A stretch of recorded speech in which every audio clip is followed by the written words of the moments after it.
जय हिंद, नमस्कार। मैं अंबर जैदी स्वागत करती हूँ आप सबका एक बार फिर से हमारे आज के कार्यक्रम में।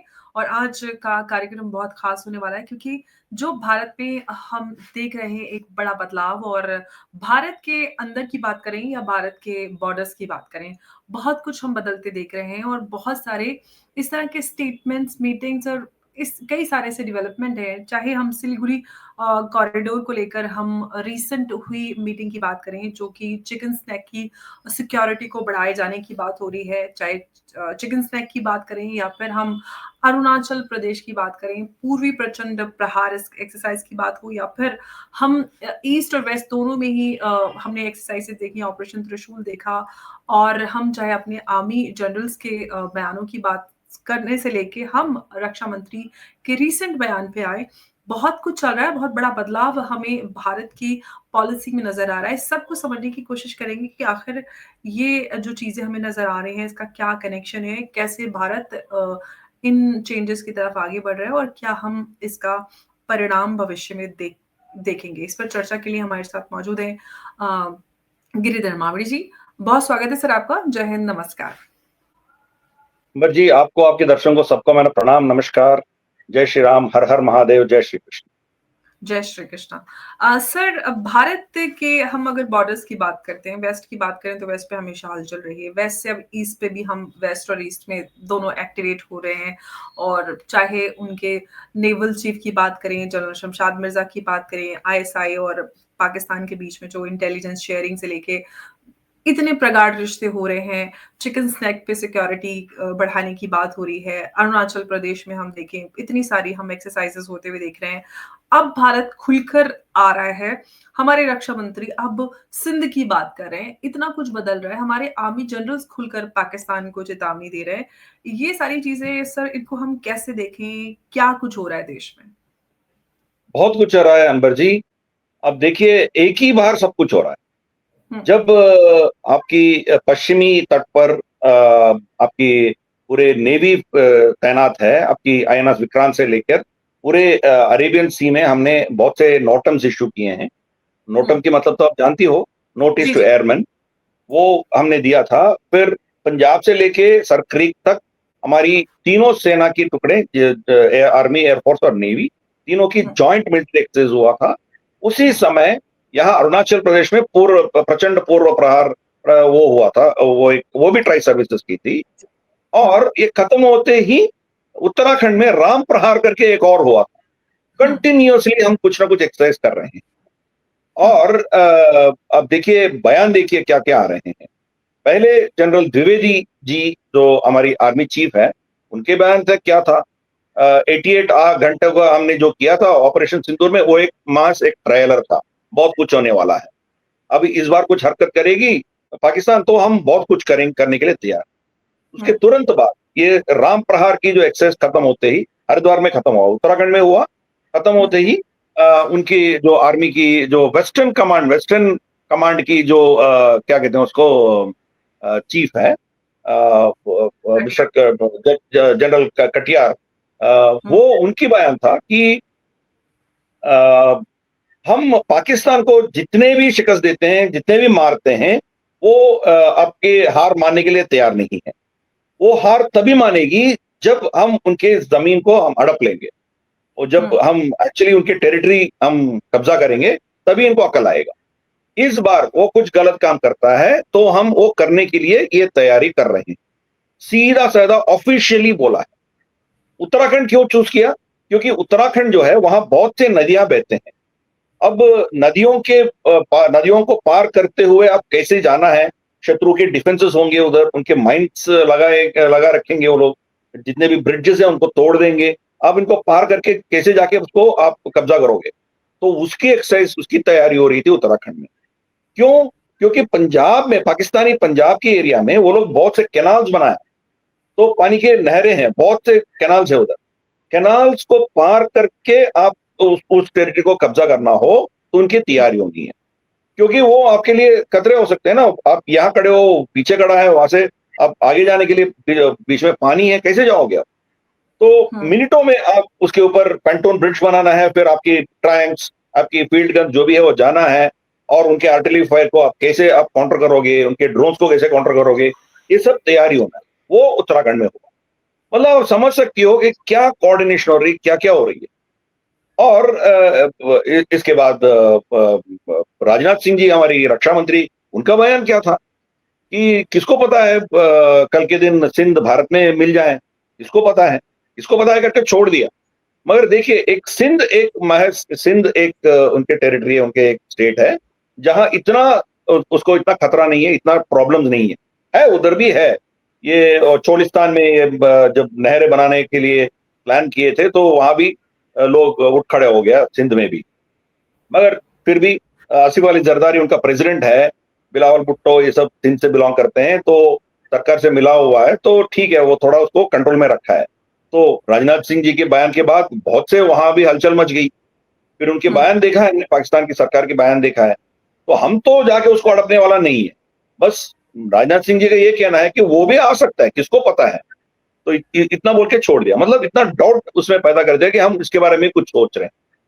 और इससे पहले 2-3 हफ्ते पहले राजनाथ सिंह जी का एक और बयान था, सर क्रीक में आप कुछ हरकत करने जाओगे, तो यहाँ से सीधा रास्ता कराची जाएगा। क्योंकि सर क्रीक से कराची कोई 100-150 किलोमीटर है, ज्यादा नहीं है। तो वो भी चेतावनी ऑलरेडी दे चुका है।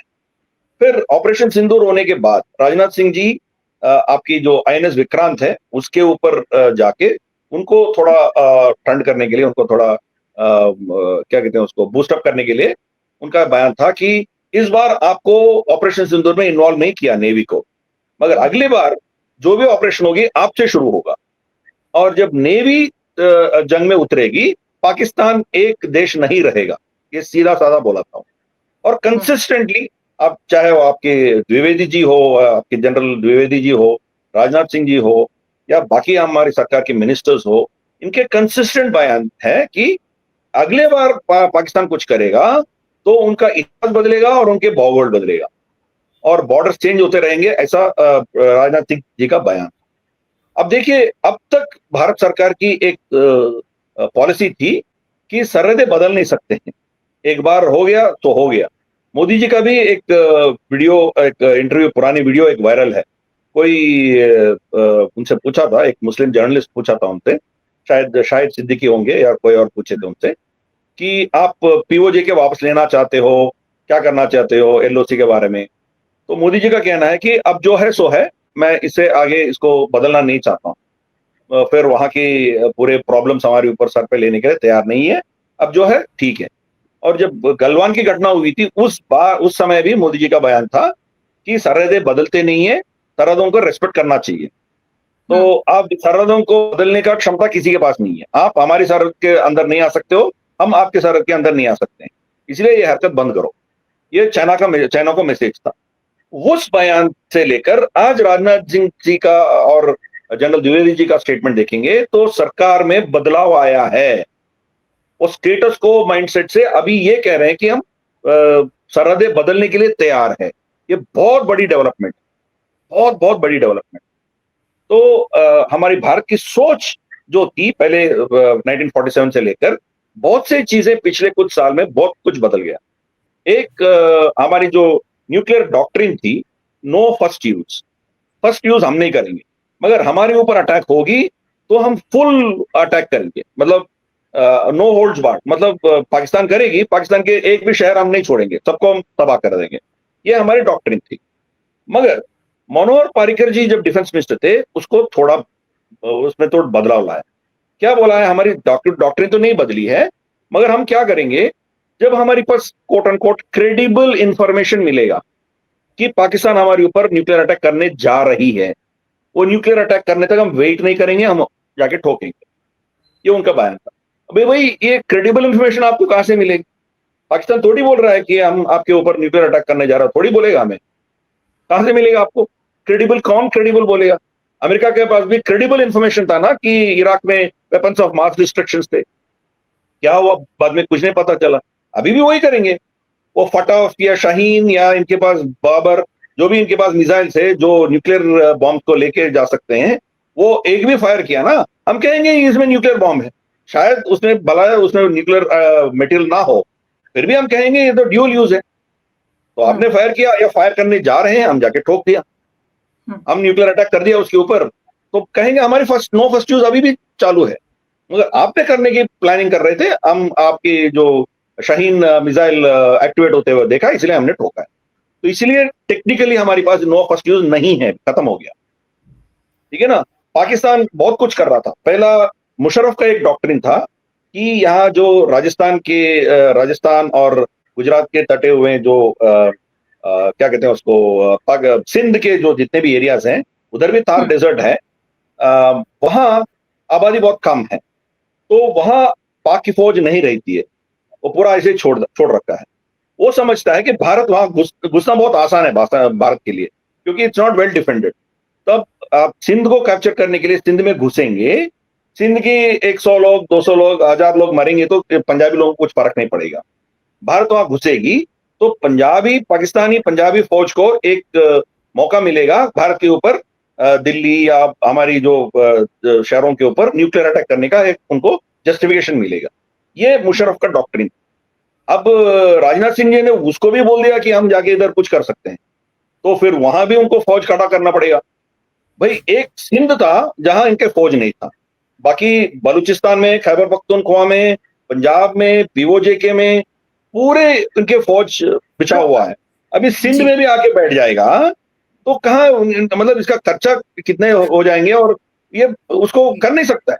तो हम उनके कॉस्ट बढ़ाने के लिए भी एक स्ट्रेटेजी अपना रहे हैं, एक और फ्रंट खोलने जा रहे हैं। सवाल पूछना चाह रही थी एग्जैक्टली जहां पे आप आ रहे हैं कि क्या ये एक साइकोलॉजिकल टैक्टिक है पाकिस्तान को पे प्रेशर बिल्ड करने की, जिस तरह से हम राजनाथ सिंह जी के स्टेटमेंट की बात करें, क्योंकि भारत की हम पॉलिसी तो जानते ही हैं, लेकिन एक तो अगर हम अखंड भारत की बात करते हैं तो वो हमारे नए संसद में हमने उसकी तस्वीर भी देखी है, सारा कुछ है, और वो विचार हर एक भारतीय का है कि हम अखंड भारत में विश्वास रखते हैं। लेकिन जिस तरह से अब खुलकर ये बात हो रही है, एक तो ऑपरेशन सिंदूर से लेकर अब तक भी हमने काफी कुछ बदलाव देखे हैं भारत की पूरी, जो ये डिप्लोमेसी की बात करें या फिर हम डॉक्ट्रिन की बात करें, ये एकदम प्रचंड बदलाव सर क्या और संकेत देता है? या पाकिस्तान को मतलब एकदम साइकोलॉजिकली ट्रबल करने की ये पॉलिसी है, या कुछ और भी समझ सकते हैं इससे? या ऑब्वियसली इसमें बहुत कुछ चीजें हैं। एक तो आपने जैसे कहा, उनको तकलीफ देने वाली, उनका कॉस्ट बढ़ाने के लिए हमने कुछ किया, उनके खर्चे बढ़ेंगे, क्योंकि और कुछ करना। अब देखिए इतना हमने ऑपरेशन त्रिशूल किया है, उनको भी कुछ ना कुछ करना पड़ेगा ना। उनको क्या पता कब हमारी फाइटर जेट्स उनके सरहद के अंदर घुस के कुछ कांड करके आएंगे, ऐसा उसको कोई डाउट रहेगा ना। इसीलिए उनका भी कुछ ना कुछ, हम 10 जहाज उड़ाएंगे, कम से कम 2-3 तो उनको भी उड़ाना पड़ेगा ना। उनके पास तेल किधर है? उनके जनरल बाजवा ने बोला था ना, हमारे पास आने के लिए हमारे पास तेल नहीं है, खुद बोला था। तो वो खर्चा बढ़ाने की हम कोशिश कर रहे हैं।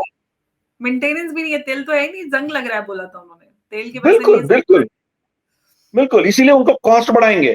ऑलरेडी दे आर ब्लीडिंग, चाहे वो केपीके में हो या बलूचिस्तान में हो, उनके फौज मर रही है, और इनके जितने भी एसेट्स हैं उनको इस्तेमाल करना पड़ रहा है।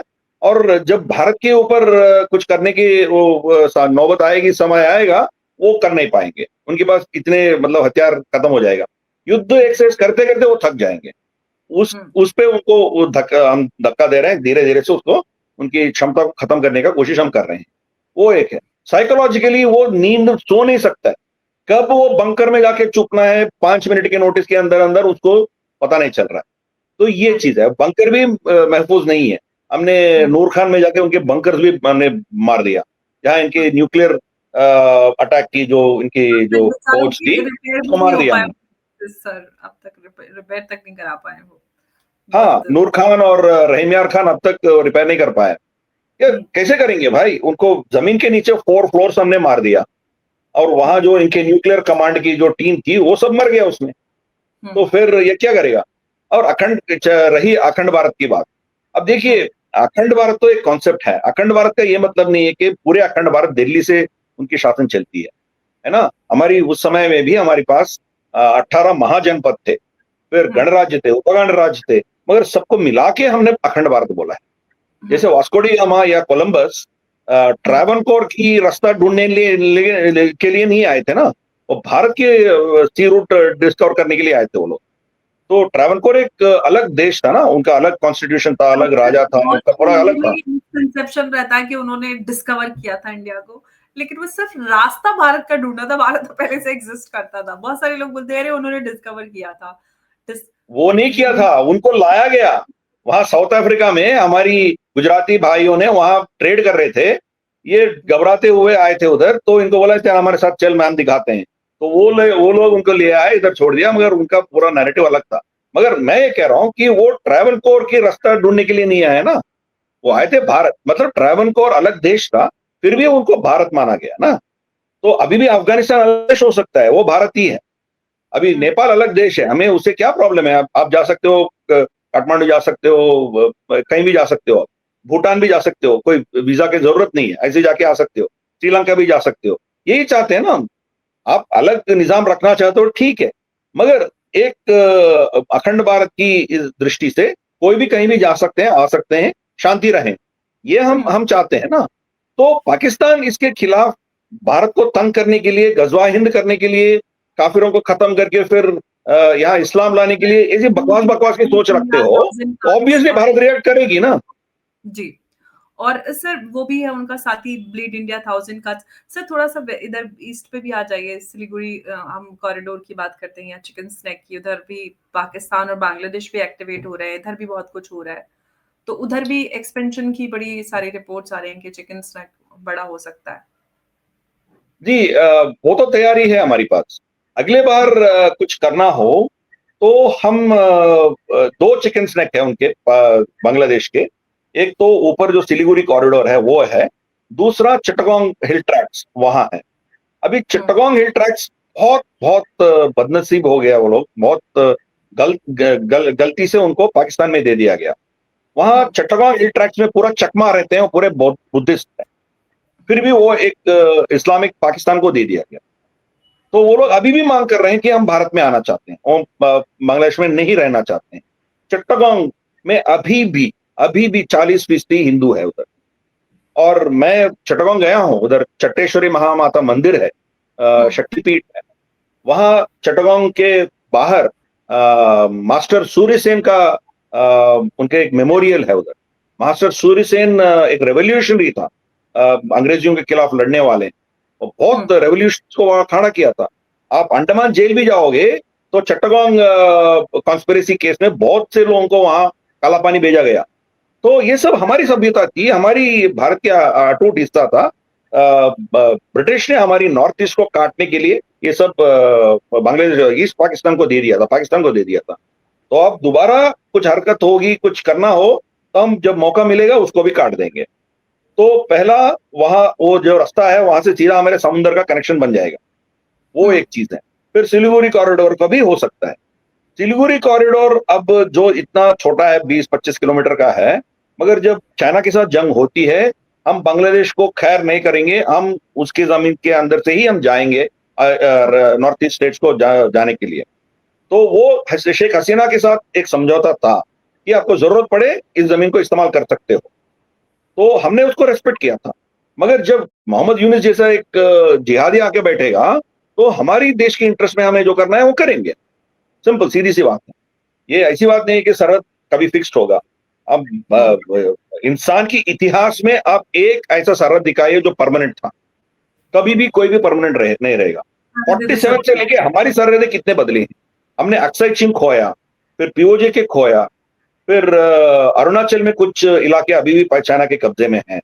फिर सिक्किम हमारे पास नहीं थी, सिक्किम आ गया, हमारे देश में मिल गया 80 के दशक में। फिर गोवा के हमने विलीन किया, गोवा भी पोर्चुगीज के कंट्रोल में थे। बहुत सी चीज बदले ना हमारे देश में भी, 47 के बाद भी बहुत बदला है। फिर मोदी जी आने के बाद वहां की जो एन्क्लेव्स थे बांग्लादेश और भारत के बीच में, वो दोनों का समझौता हो गया। हमें बहुत से कुछ छोटे छोटे गांव बांग्लादेश को देना पड़ा, उनसे हम कुछ लिए थे। बीच में हमें कुछ थोड़ा सा नुकसान हुआ, ठीक है, फिर भी वो सरहद तो बदली है ना। तो इसलिए अभी भी बदल सकती है, सिलीगुड़ी कॉरिडोर बदल सकती है, या चिटागोंग की चिकन स्नैक भी बदल सकती है, बहुत कुछ हो सकता है। तो 1971 युद्ध के बाद भी हमारी जो लाइन ऑफ कंट्रोल है वो भी बदली थी। 5 गांव जो बाल्टिस्तान में है वो हमने कब्जा किया है, हमने वापस ले लिया, कब्जा नहीं करना है, वापस लिया है। वो 5 गांव है आपकी चलुंके, थंग, पचतंग, फिर टुरटुक, और एक और है त्याक्षी, एक 5 हम्म। गांव हमने वापस लिया है। 7 थे, वो उसमें 2 रह गया। रात हम्म। हमारी लोग रुके थे, सुबह सुबह पाकिस्तान की फौज आ गई और दोनों उधर ही रह गया। बाकी 5 हमने वापस ले लिया। तो आज तक पाकिस्तान के ऊपर बहुत दबाव था कि ये 5 फिर दोबारा शिमला एग्रीमेंट में वापस ले लो, मगर ही डिडंट केयर, वो मांगा नहीं। 5 5 हमारे पास ही रह गया। तो सरहदें बदलते हैं, तो हम्म। सिंध भी बदल सकती है, चिकन सिंह भी बदल सकती है, बहुत कुछ हो सकता है। तो इसीलिए भारत सरकार की सोच बदली है, ये मैं कहना चाह रहा हूं। पहले ऐसा था कि कुछ बदलेंगे नहीं, जो था वही रहेंगे। इवन मोदी जी भी ऐसे ही कह रहे थे, उनके बयान भी पहले ऐसे ही थे, मगर अब नहीं। अब हमारी इंटरेस्ट के लिए बदलना पड़े तो करेंगे। ऐसी बात नहीं है कि चाइना के जैसे हम नहीं सोचेंगे, हम बहुत जमीन अड़पना है, इनको ये करना है, वो सोच नहीं है। मगर जरूरत पड़े तो करना पड़ेगा, तो करेंगे। हम ओपन माइंडेड है अभी, वहां तक हम पहुंच गया। आगे क्या होगा देखना पड़ेगा। कोई भी देश, उभरता हुआ देश, अभी हम 4थे स्थान पर है, आने वाले दिनों में 3रे स्थान पे जाएंगे। पता नहीं 2050 तक हम वन या फर्स्ट या सेकंड प्लेस में रहेंगे। मेरे ख्याल से फर्स्ट पोजीशन पे रहेंगे, क्योंकि चाइना तब तक डूब गया होगा। इनके पॉपुलेशन ही नहीं है, इनके TFR 0.96 पे टिका हुआ है। हमारे पास एक 20-25 साल का एक अभी गैप है। अमेरिका को तो डूबने वाला है, उनके अंदर से वो खोखला हो रहा है, और उनके ऊपर ट्रस्ट, भरोसा उड़ जा रहा है पूरे दुनिया में। तो उनके डॉलर की जो रिस्पेक्ट थी वो गिरती जा रही है। तो 25-30 साल में क्या होगा बोल नहीं सकते हैं। जब उभरता हुआ देश, आप ऐसे मान के चलोगे हमारे सरहद सरहद के आगे हम कुछ नहीं करेंगे, तो आप सोचेंगे तो आपके शत्रु ऐसे नहीं सोचेगा ना। हम्म। आप ये गारंटी नहीं दे सकते कि हम अच्छे इंसान हैं, हम सड़क पे सीधे जाएंगे, आगे से कोई ट्रक आके या गाड़ी आके मुझे टकराएगा नहीं, ऐसा आप सोच के नहीं जा सकते हो। गलती उधर से भी हो सकता है ना, सोच उनका भी हो सकता है। चाइना तो हर साल कुछ ना कुछ जमीन हड़पने के लिए सोचता है। तो आपकी वर्चस्व कायम रखने के लिए, आपकी जो स्टेटस कायम रखने के लिए, आपको एक्सपेंशनिस्ट बनना पड़ेगा। और वैसे तो हम और कोई सर हम गलत तो काम नहीं कर रहे हैं। बल्कि हम किसी जो और की हमारी जमीन थी पे वो वापस ले रहे हैं। एग्जैक्टली एग्जैक्टली मैं यही ऐड करना चाह रही थी कि हम तो किसी और की जमीन पे कब्जा भी नहीं करे। पाकिस्तान की धरती हमारी है, बांग्लादेश की धरती हमारी है, तो हम तो अपनी ही जमीन वापस अगर लेते भी हैं तो वो हमारा है। बिल्कुल, बिल्कुल। और ये गैर हरकत नहीं करेंगे तो हमें कोई दिक्कत नहीं है। शेख हसीना तो हरकत नहीं की थी, तो हमने हम्म। ज़्यादा ज़मीन उनको दिया ना, तो हम तो लेन-देन में तैयार हैं, कोई दिक्कत नहीं है हमें। मगर आप हरकत करेंगे तो आपको क्या क्या दंड देना है हम जानते हैं। वही तो हमारे जनरल द्विवेदी जी ने बोला है, इस बार उनको जी ऐसे दंड देंगे, वो याद रखेंगे। तो सर, एक कुछ भी सवाल हो मैं सकता है। आपसे पूछना चाह रही थी, वो ये कि सर जिस तरह से हम देख रहे हैं ये सारी चीज़ें जो हम डेवलपमेंट्स और अपडेट्स पर बात कर रहे हैं, रिपोर्ट्स ये बताती हैं कि भारत जो है वो टू फ्रंट वॉर के लिए रेडी है और हाफ फ्रंट पे भी वॉर भारत कर रहा है। इस पे आप क्या कहते हैं सर? देखिए आज तो मैं ऐसा देख रहा हूँ, 4 एंड हाफ फ्रंट वॉर देख रहा हूँ मैं। एक जी। हाफ तो भारत में है ही है, जी, और तो बाकी अब 3 तो आप जानते हो। आपको सर मुझे भी समझ में आती है, 4th आप बता दीजिए। 4th टर्की है। Oh yes. अभी दिल्ली कांड का लिंक्स तो अब टर्की में जुड़ रहा है। जी सर, तो बांग्लादेश बाकी में लोग हाँ, टर्की है। हाँ, बांग्लादेश और टर्की दोनों से जुड़ रहा है। फिर टर्की अभी आगे क्या वो नया खलीफ क्या करने जा रहा है हमें पता नहीं है। तो हुँ, शायद हमें भी वहाँ कुछ करना पड़ेगा। हमने भी ऑलरेडी उनको घेरना शुरू किया ना। हमने साइप्रस को सपोर्ट कर रहे हैं। मोदी जी तो वहाँ गए हैं, बिल्कुल सरहद भी गए थे वो। हाँ, फिर अर्मेनिया को हमने अस्त्र-शस्त्र पूरे दे रहे हैं। अभी अब सुखोई 30 MKI भी देने जा रहे हो।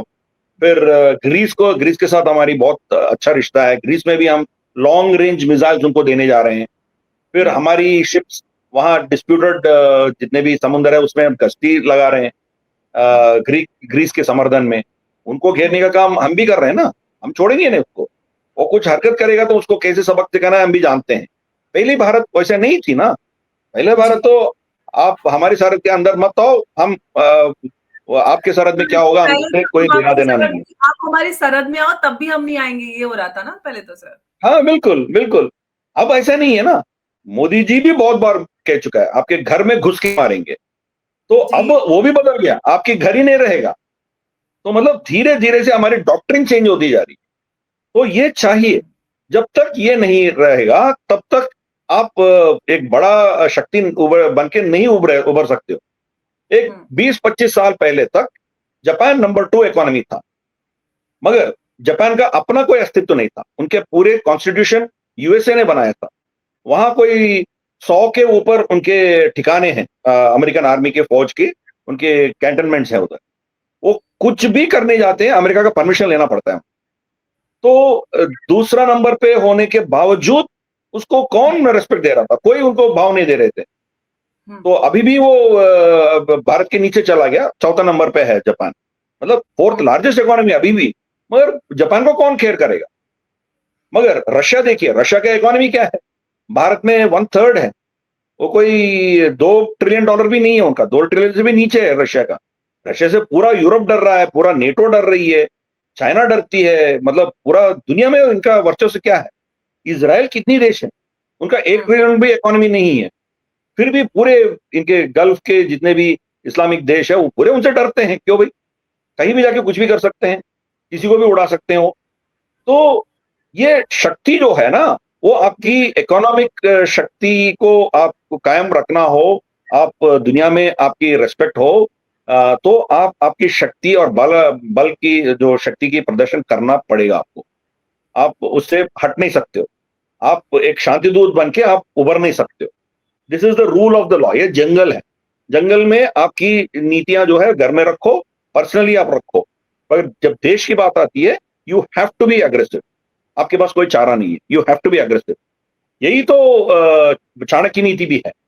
आप चाहते या ना चाहते भी आपके जो दुश्मन है, आपकी ज़मीन पर वो आँख लगा के बैठेगा।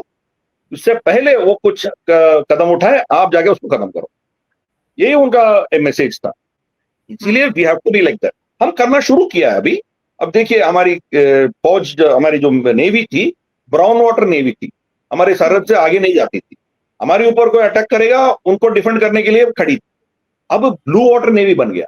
हम गश्ती लगा अच्छा, रहे हैं, साउथ चाइना सी में जा रहे हैं, फिर यहाँ बबल शम्स में, जहाँ रेड सी में, वहां जा रहे हैं, हौतीस के खिलाफ हम लड़ रहे हैं। फिर यहाँ ये क्या कहते हैं उसको, सोमालिया पायरेट्स के खिलाफ हम लड़ रहे हैं। लगभग 400-500 शिप्स को हमने रेस्क्यू किया है। उनमें हर नेशनलिटी, चाइनीज नेशनलिस्ट को हमने रेस्क्यू किया है, अमेरिकन को रेस्क्यू किया है, पाकिस्तानियों को रेस्क्यू किया है, बहुत से देशों का वहां की नेवी ऑफिसर्स को हमने रेस्क्यू किया है। तो हम चुप नहीं बैठे हैं, हम वी आर एक्सपैंडिंग। और चाइना की जो स्ट्रिंग ऑफ पर्ल्स के बारे में बहुत चर्चा होती है। जिबोटी में इनका कुछ है, ग्वादर में कुछ है, हम्बनटोटा में कुछ है, मतलब ये सब बहुत बहुत चलता है। मगर हुँ, भारत की बेइज्जती के बारे में कोई बोलता ही नहीं है। हुँ, सबंग पोर्ट जो है हमने लीज पे ले रखा है। Sabang port Andaman Nicobar islands की जो इंदिरा पॉइंट है वहां से 100 किलोमीटर नीचे है। हुँ, तो मतलब हम एक एक मतलब द्वारपाल जैसे बन के खड़ा है उधर, दोनों साइड। हुँ, यहाँ से 70% या 75% चाइना का ट्रेड वहीं से जाता है, मलक्का हुँ, स्ट्रेट से होते हुए जाता है। हमने दोनों तरफ बैठा हुआ है। फिर आइए श्रीलंका में, हम्बनटोटा तो हाँ चाइना के पास है उनके पोर्ट, और उनके एयरपोर्ट हमारी कब्जे में है। ना पोर्ट में एक जहाज आती है, या उनके एयरपोर्ट में, वहां भी कुछ हुँ, भी नहीं आता है। फिर भी हम बैठे हैं उधर। चाइना ये कुछ भी कर रहा है, हम सुन रहे हैं। हमारे भी पूरे रेडियो रिसीवर्स पूरा रख के बैठे हैं उधर, हम चुप नहीं बैठे हैं। फिर हुँ, मॉरिशस में हमारी एक उनके एक आइलैंड हमने ले रखा है, वो अगलीगा पोर्ट। वहां से हमारी PI-8 जो एयरक्राफ्ट हैं, वो उसको बोलते हैं सबमरीन हंटर्स। यहाँ हुँ, पूरे इंडियन ओशन में किसी का भी सबमरीन आती है, इंक्लूडिंग चाइनीज, अमेरिकन जितने भी हैं, उनको हम ट्रैक करते हैं। वहाँ मॉरिशस में बैठे हैं, सीशल्स में हमारी है। फिर ओमान ने हमने उनके डुकॉम पोर्ट हमें लीज दिया है, हम उनको इस्तेमाल कर सकते हैं। हम भी चुप नहीं बैठे हैं, हमारे भी बहुत है, we have expanded quite a lot. तो और हम ध्यान बोलते ही ज्यादा से ज्यादा नहीं है। हुँ, जी, बिल्कुल डियागो गार्सिया भी रीसेंट एग्ज़ाम्पल है इसमें, वो भी करेक्ट, करेक्ट। डियो गार्सिया में भी अमेरिका का है, मगर हुँ, वो वहां बस थोड़ा रेस्ट लेके थोड़ा पानी भर के जा सकता है, उससे कुछ नहीं कर सकता है। हुँ, उनके शिप के लिए कुछ चाहिए, उनको रिपेयर चाहिए, उनको कुछ और चाहिए, तो भारत में आना ही पड़ेगा। हुँ, इसीलिए डोनाल्ड ट्रंप की पहली वाली जो टर्म थी 4 साल, उसमें हमने उनके साथ अग्रीमेंट किया, लॉजिस्टिक्स अग्रीमेंट किया, ताकि उनके शिप्स यहाँ आ सकते हैं, उनको हम मदद कर सकते हैं, सब भारत की मदद के बिना वो कुछ नहीं कर पाएगा इंडो पैसिफिक में, तो ये समझना चाहिए। तो इसीलिए हम उभर रहे हैं, हमारी सोच भी बदलनी चाहिए। पहले जैसे हम ऐसा बैठ के अंदर सोच के हमारे सर के अंदर हम काम करेंगे तो नहीं चलेगा। पहला सोच थी सरकारों की कि हम हथियार नहीं बनाना है, क्योंकि हम गांधी की देश है, नहीं बनाना है। बनाना छोड़िए, मतलब किसी को बेचना भी नहीं है, मतलब एक्सपोर्ट भी नहीं करना है। हम हथियार को नहीं एक्सपोर्ट करेंगे ताकि कोई और उसको इस्तेमाल करेंगे। अभी इस सरकार आने के बाद आत्मनिर्भरता के चलते हुए हम अभी आने वाली दिसंबर मार्च तक 100% हमारी जितने भी हमारी जो बेसिक मटेरियल है ना, बुलेट से लेकर आपकी मिसाइल्स तक 100% भारत में बनने जा रहा है। और पूरे अभी सर एम्यूनिशन भारत में बनेगा। ब्रह्मोस का जो वो है फॉरेन जो ऑर्डर्स है, वो लगभग $450 मिलियन का ये अभी भारत ने किया है। हाँ, ये वो बड़ा फिलीपाइंस को हमने भेजा है, फिलीपाइंस को भेजा है, मगर 2 कंट्रीज के साथ ऑलरेडी एग्रीमेंट हो चुकी है। अभी खुलासा नहीं हुआ। कुछ हाँ, अभी स्ट्रेटेजिक नाम रीजन के नहीं लिए लिया। कौन है वो नहीं बताया गया। जी। तो अब पिछले साल 14,000 करोड़ रुपया के एक्सपोर्ट हमने किया है, आर्मेनिया को किया, इवन यूएसए को हमने बहुत से हथियार दिए हैं, कंपोनेंट्स दिए हैं उनको। उनके लॉकहीड मार्टिन के जितने भी एयरक्राफ्ट बन रहे हैं उनमें कंपोनेंट्स भारत से जाता है। हैदराबाद से उनके फ्यूसलाज जाती है, उनकी जो बॉडी होती है ना वो या पार्ट्स यहाँ से जाते हैं। तो हमने एक बहुत बड़ा डिफेंस एक्सपोर्टर के नाते हम उभर रहे हैं। अब तेजस की ये कांड हुआ है दुबई में, वैसे तो हम अभी भी तेजस एक्सपोर्ट करने की क्षमता नहीं है हमारी पास, क्योंकि मतलब जितना हमें चाहिए उतना भी हमें इंजन नहीं मिल रहा है जीई से। मगर एक बार मतलब हमारे पास सही मात्रा में हमारी इंजन बन जाए आएंगे, फिर हमारी तेजस बनेंगे, शायद 100-150 तक हो जाएगा हमारी, तो फिर हम एक्सपोर्ट मार्केट में उतरेंगे। जब एक्सपोर्ट मार्केट में उतरेंगे तो we will be the toughest competition इन सब लोगों के लिए, क्योंकि अमेरिका का F-16 जो भी देंगे वो बहुत से कंडीशंस रखेंगे, वो कंडीशंस के चलते हुए वो बेचेंगे, मतलब उनके गुलाम बन के रहना है। सेम थिंग चाइना, चाइना भी वही है, उनके तो जैसे आप जानते हो चाइना का चले तो चांद पे तो शाम तक, तो उनका क्या वो है सिचुएशन हम जानते हैं। JF-17 सॉरी JF-10C म्यांमार को बेचे थे ये लोग, जो पाकिस्तान में बना था, चाइनीज टेक्नोलॉजी। उनके जो फ्रेम्स है ना, उनके जो एयरक्राफ्ट के फ्रेम्स, उनमें दरार आ गया, उनमें वो टूट गई। आप समझ सकते हो इनकी क्या कैपेसिटी है, क्या है। फिर रशिया तो बेचने का क्षमता नहीं है, वो युद्ध लड़ रहा है। तो इनके लिए प्रश्न नहीं पूछना, उनके ऊपर मॉरल लेक्चर कोई नहीं देता है, कोई देने वाला नहीं है, ऐसे एकमात्र देश है भारत। इसीलिए भारत एक बहुत बड़ा शक्ति बन के उभर रहा है। मोदी जी आने के बाद पिछले 5-6 साल में बहुत से देशों में डिफेंस अटैची हमने भेजा है, हमारी एम्बेसीज में। ये हमारी शक्ति जो है उनको समझाने का कोशिश कर रहे हैं। आने वाले 5-6 साल में देखिए भारत की डिफेंस कहां से कहां जाएगी। तो हम धीरे धीरे से हमारी जो सोच थी वो बदल रहे हैं, एक डिफेंसिव सोच से लेकर हम थोड़ा मतलब प्रोएक्टिव एक सोच हम रख रहे हैं। कंप्लीटली ऑफेंसिव तो नहीं कह सकते, बट हाँ प्रोएक्टिव अप्रोच में करेक्ट, जा रहे हैं, करेक्ट। डोमिनेटिंग तो इफ पोजीशन। हाँ ओवरऑल अब देखेंगे भारत अभी एक तो आत्मनिर्भरता बढ़ रही है हमारी, दूसरे हमारी जो असली शक्ति है उसको समझाने का, पहचानने का और उसको मतलब बाहर सबके सामने रखने का हम अभी उतना एक कॉन्फिडेंट देश बन के उभर रहे हैं। एक तो ग्लोबल इसी के चलते हुए ऐसे बयान हमको देखना है। जी बिल्कुल, कह सकते हैं कि एक डोमिनेंस भारत अपनी प्रूव कर रहा है पूरी। कॉन्फिडेंट, मैं डोमिनेंट नहीं बोलूंगा, कॉन्फिडेंट बोलता हूँ। बहुत कॉन्फिडेंट देश बन के उभर रहे हैं। ओके, बिल्कुल कह सकते हैं, right, of course the right term it is. Thank you sir, हमारे साथ आप इस चर्चा में जुड़े और आपने इस पूरे सवाल को अपने विस्तार पूर्वक हमारे सामने और दर्शकों के लिए काफी आसानी से समझाया, उसके लिए आपका बहुत धन्यवाद। नमस्कार, जय हिंद, जय भारत। नमस्ते जी, नमस्ते। नमस्ते सर, धन्यवाद।